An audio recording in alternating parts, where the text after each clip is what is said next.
Nous sortons, enfin non, je crois que nous ne sommes pas sortis d'une période extrêmement particulière et un peu un effet de raz-de-marée.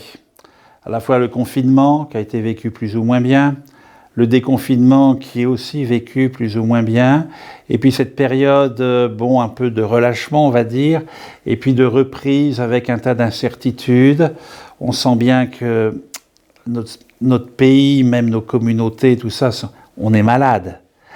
Donc il y a un phénomène parfois de lassitude, peut-être même de dépression. Hein. En plus, notre diocèse a été marqué là par le décès de l'abbé Thierry Mine. Et puis en même temps, comme baptisés, nous sommes porteurs d'une espérance. Et c'est une invitation à garder notre calme, si possible à garder une certaine maîtrise dans nos paroles et dans nos attitudes, parce que je trouve qu'il y a un développement de violence, de méchanceté qui est sous-jacent, et ça c'est dans toute la société.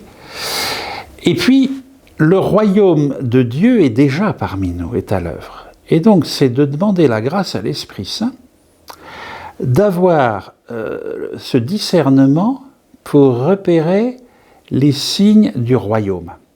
Quand il y a un raz-de-marée, les choses qu'on pensait immuables sont arasées. Mais il reste des fondations. Et ensuite, il faut bâtir, mais pas refaire ce qui était avant. Alors, le président de la République parle du monde d'avant. Hein. Nous avons cette force que le Christ est avec nous. Et donc, nous sommes devant un défi de la foi. Le confinement a permis des initiatives remarquables.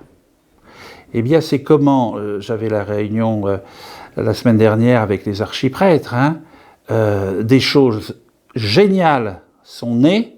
Est-ce qu'on va se laisser accaparer à nouveau pour tout ce qui est plus ou moins arrivé en bout de course ou tout ça, et poursuivre des chemins nouveaux, ou est-ce qu'on va abandonner des chemins qui s'étaient ouverts pour revenir à avant?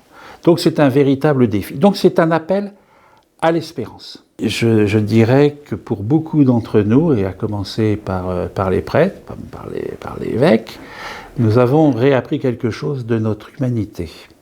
Et qu'avant d'être monsieur l'archiprêtre, d'être madame Untel, d'être monseigneur, on est d'abord des hommes ou des femmes, avec une histoire, avec des joies, des peines et tout. Donc c'est de retrouver tout cela. Fort de notre foi, de cette espérance, je souhaite à tous, parfois dans des conditions, je pense aussi à toutes ces personnes qui ont perdu quelqu'un, à toutes ces personnes qui vont subir cette crise économique, j'ose quand même souhaiter une bonne rentrée, une belle année, à une condition, c'est que nous nous soutenions les uns les autres.